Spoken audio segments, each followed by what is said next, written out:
नमस्कार, स्वागत है आपका प्रॉपर्टी प्लस में। मैं हूं दीपक यादव। अगर आपने गौर किया हो तो बीते कुछ वर्षों में सरकार का फोकस इंफ्रास्ट्रक्चर डेवलपमेंट पर गंभीरता के साथ रहा है। Road, highway, expressway, airport, multi modal connectivity को बढ़ाने के लिए युद्ध स्तर पर काम हो रहे हैं। इसी के लिए सरकार ने 100 लाख करोड़ रुपए से ज्यादा का प्रोजेक्ट एनआईपी यानी नेशनल इंफ्रास्ट्रक्चर पाइपलाइन लेकर आई। ये प्रोजेक्ट अपने तय समय पर पूरे हों और सरकारी विभागों में लेट लतीफी ना हो, इन सबसे बचने के लिए सरकार ने गति शक्ति योजना को लॉन्च कर दिया ताकि स्मूथली निर्माण होते रहें।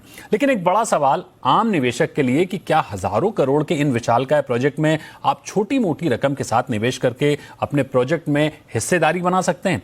तो जवाब होगा हां। जिस तरह से रियल एस्टेट में कमाऊ प्रोजेक्ट में रीट के जरिए छोटी रकम लगाकर निवेश करने का रास्ता खुला है, उसी तरह से अब देश में बड़े से बड़े इंफ्रा प्रोजेक्ट में छोटी सी रकम के साथ निवेश करने का रास्ता खोला है इनवीट्स ने। इनवीट्स यानी इंफ्रास्ट्रक्चर इन्वेस्टमेंट ट्रस्ट। एनएचएआई यानी national highway authorities of India ने अपना इनवीट्स लॉन्च किया है। इससे पहले पावर ग्रिड का इनवीट आया था। तो आज के इस शो में बहुत ही आसान शब्दों में इंडस्ट्री दिग्गजों के जरिए जानने और समझने की कोशिश करेंगे कि क्या इनवीट्स लंबे समय के निवेशकों के लिए एक शानदार विकल्प साबित हो सकता है, देश में कैसी संभावनाएं हैं और क्या इसमें रिस्क भी है या फिर ये सबसे सुरक्षित जरिया है निवेश का। इनवीट की बारीकियों पर चर्चा करने के लिए हमारे साथ जो इंडस्ट्री लीडर्स हैं उनसे आपका परिचय कराते हैं। हमारे साथ हैं अमित गोयनका, एमडी निसस फाइनेंस। अक्सर आप अमित जी को प्रॉपर्टी प्लस में तमाम मुद्दों पर बात करते हुए देखते हैं। शैलेश पाठक हमारे साथ हैं, को chairman FICCI transport infra committee के। जाहिर है शैलेश जी देश के इंफ्रा ग्रोथ की ग्राउंड स्टोरी पर फोकस करेंगे। मोहम्मद असलम हमारे साथ जुड़े हुए हैं, प्रेसिडेंट कैपिटल मार्केट्स एनरॉक। एक लंबे और शानदार अनुभव के साथ असलम साहब प्रॉपर्टी मार्केट से जुड़े हैं। जाहिर है आपसे इंफ्रा और रियल्टी सेक्टर के ग्रोथ कनेक्शन को समझने की कोशिश करेंगे। अमित गोयनका जी आपके पास आएंगे। सर, काफी कुछ क्लैरिटी शैलेश जी ने दे दी है इनवीट की परिभाषा और निवेश को लेकर। अमित जी आपसे समझना चाहेंगे कि जब सेबी ने रिटेल निवेशकों को लेकर भी नियम बनाए हैं कि 15,000 रुपए से रिटेल इन्वेस्टर भी इसमें निवेश कर सकता है, फिर भी एनएचआई में रिटेल निवेशकों के लिए विकल्प नहीं है, ऐसा क्यों? नहीं, ऐसा है दीपक जी की सारे इन्वेट या रीट इशुअर्स की कोशिश तो हमेशा यही रहेगी कि ब्रॉडर मार्केट पार्टिसिपेशन हो और देश के नागरिकों को इन प्राइम एसेट्स, ये देश के जो रत्न हैं, ये जो रोड है, सड़कें हैं या पावर लाइंस हैं, इनका फायदा उनको भी डायरेक्टली मूलाना फाइनेंशियली उनको भी उनका बेनिफिट मिले। बट चूंकि ये एनएचएआई का सबसे पहला इन्वेट है और देखा जाए तो रकम इतनी बड़ी नहीं है, इस समय तकरीबन 5 से 6 हजार करोड़ रुपए का ही निवेश किया जा रहा है और इसके लिए एक पहला कदम होने के बतौर पब्लिक पार्टिसिपेशन ना करते हुए एक इंस्टीट्यूशनल पार्टिसिपेशन की योजना इसमें बनाई गई है। इसमें ऐसा कोई, मुझे नहीं लगता रेगुलेटरी या लॉ में ऐसा कोई प्रोहिबिशन है कि आप इंस्टीट्यूशनल इन्वेस्टर्स को ही ला सकते हैं। शैलेश जी बेहतर बता पाएंगे, मगर मुझे लगता है कि जब इसकी जो पूरी मूल्य है वो बढ़ेगा, जैसे अब तकरीबन और 50,000 करोड़ के एसेट्स इसमें डालने की बात है आगे जाकर, और जैसे इसका साइज बढ़ेगा तो अगला राउंड ही 15,000 करोड़ का निवेश का सोचा जा रहा है। तो मुझे यकीन है कि देश के नागरिकों को, रिटेल इन्वेस्टर्स को भी इसमें भागीदारी करने का मौका मिलेगा। और जैसे पाठक साहब ने बताया कि एक अच्छी अश्योर्ड रिटर्न, क्योंकि अपने जब रोड सड़क यूज करते हैं तो जो टोल भरते हैं, जो एक जो कलेक्शंस हैं टोल के, वो उसका बेनिफिट जो है वो डायरेक्टली इन्वेस्टर्स को भी मिल पाए। तो आई थिंक डेफिनेटली ये रिटेल फ्रेंडली इन्वेस्टमेंट है।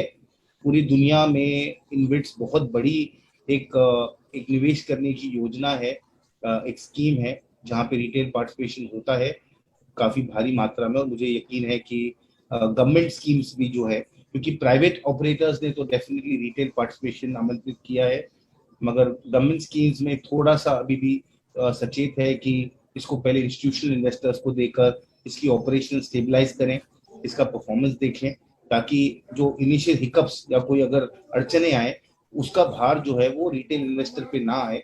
ये सोचते हुए मुझे लगता है कि सरकार ने ये कदम उठाया है। अमित जी आपके पास आएंगे। एनएचआई के बॉन्ड इक्विटी को देखते हुए, मौजूदा वक्त में कोविड हिट मार्केट को देखते हुए, आपको क्या लगता है कि ये इनवीट ओवर सब्सक्राइब होगा या अंडर सब्सक्राइब होगा? हालांकि ये वक्त से पहले का सवाल जरूर है, लेकिन आपका अनुभव इस पर क्या कहता है? दीपक जी, जैसे पाठक साहब समझा रहे थे कि देश के और अंतरराष्ट्रीय पेंशन फंड्स और एंडाउमेंट फंड्स, के लिए इससे बेहतर निवेश की अपॉर्चुनिटी नहीं हो सकती।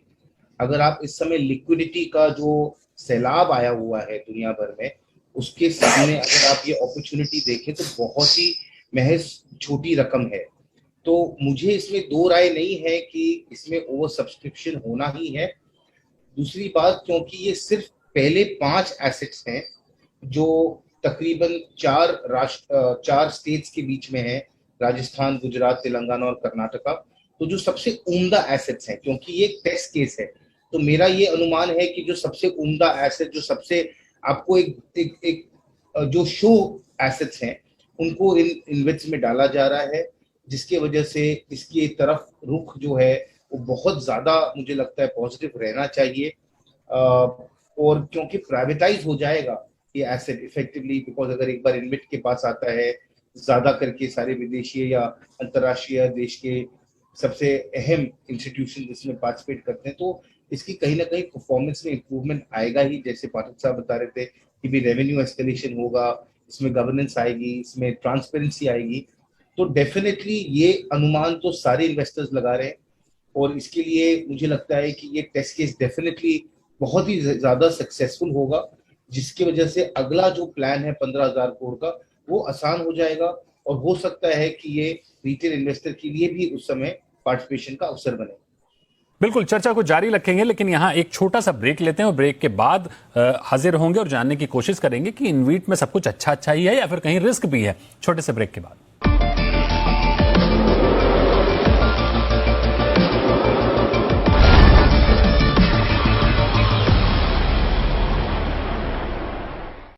Welcome back. आप देख रहे हैं प्रॉपर्टी प्लस और आज प्रॉपर्टी प्लस में बेहद अहम चर्चा चल रही है और चर्चा चल रही है इनवीट्स पर। इनवीट्स यानी इंफ्रास्ट्रक्चर इन्वेस्टमेंट ट्रस्ट, और ये निवेश का जो जरिया है इनवीट, ये आम निवेशकों के लिए कितना बेहतर हो सकता है, आम निवेशकों के लिए इसमें कैसे मौके हैं और भविष्य में कैसे मौके बन सकते हैं, इन्हीं बारीकियों को समझने की हम कोशिश कर रहे हैं। तो चर्चा को आगे बढ़ाते हैं।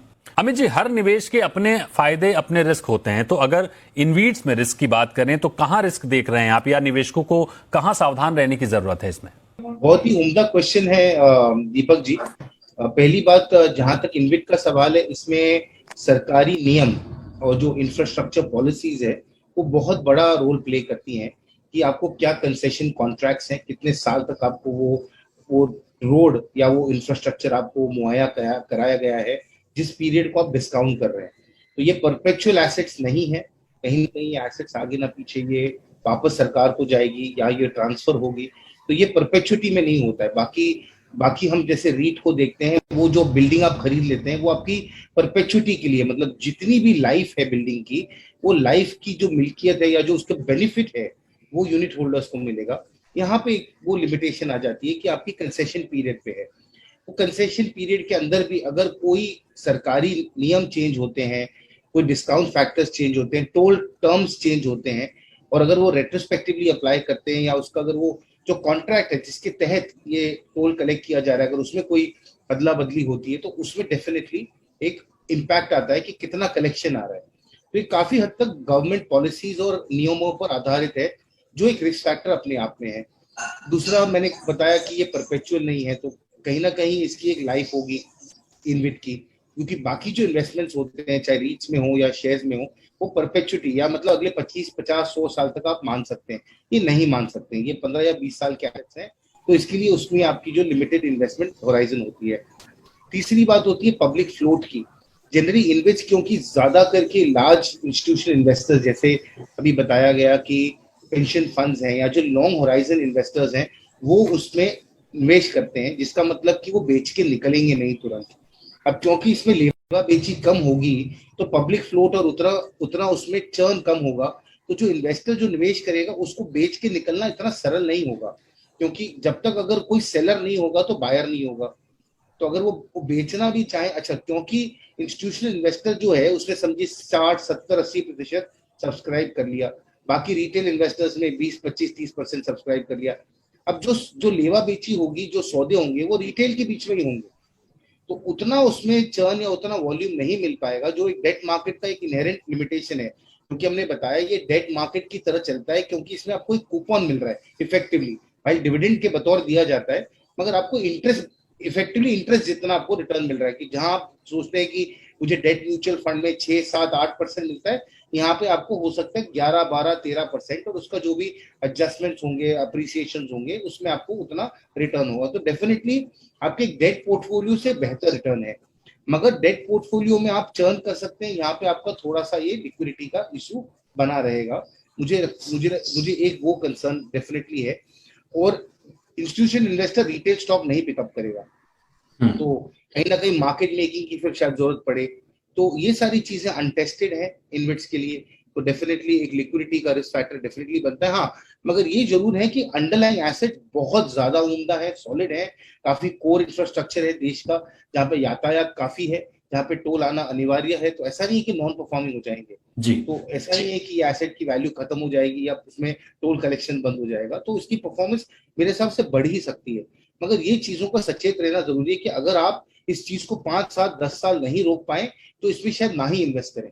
आप इसको 10 साल का एफडी मान के चलिए, 10 साल का, तो अगर वो 10 साल का एफडी के अगर आप माइंडसेट में नहीं है तो आप मत जाइए इस इन्वेस्टमेंट में।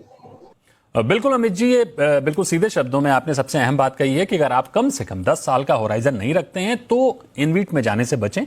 यानी हमारे आज के इस शो का जो उद्देश्य था कि सरल भाषा में हम इनवीट की बारीकियों को समझ सकें, क्योंकि जाहिर है इनवीट भारतीय बाजार के लिए एक नया टूल है, तो आगे भी इस पर चर्चा होती रहेगी। आज जो बड़ी बातें निकल कर आई हैं वो है कि रिटेल निवेशकों के लिए एनएचआई इनवीट में फिलहाल निवेश का मौका नहीं है, लेकिन जैसा कि शैलेश जी ने कहा कि अगर आप हाई नेटवर्थ इनकम ग्रुप में हैं तो एक बड़ा निवेश करने की क्षमता रखते हैं तो आपके लिए इनवीट में मौके हैं। भविष्य में इनवीट्स को लेकर काफी बड़ी संभावनाएं दिख रही हैं, आगे और भी इनवीट्स लॉन्च होंगे और लॉन्ग टर्म निवेशकों के लिए बेहतर मौके बनेंगे। उम्मीद है कि एनएचआई के इस इनवीट को अच्छा रिस्पांस मिलेगा। अच्छी बात यह है कि जोखिम कम है इक्विटी मार्केट के मुकाबले। तो शैलेश जी, अमित जी और असलम साहब, आप सभी का बहुत बहुत धन्यवाद प्रॉपर्टी प्लस में जुड़ने के लिए। तो आज के शो में फिलहाल इतना ही। बाकी प्रॉपर्टी प्लस में रियल्टी और इंफ्रास्ट्रक्चर से जुड़े तमाम मुद्दों पर आगे भी चर्चा जारी रहेगी। शो से जुड़े आपके सुझावों का स्वागत है। बाकी अगले शो में फिर हाजिर होंगे किसी और अहम टॉपिक के साथ। तब तक के लिए नमस्कार।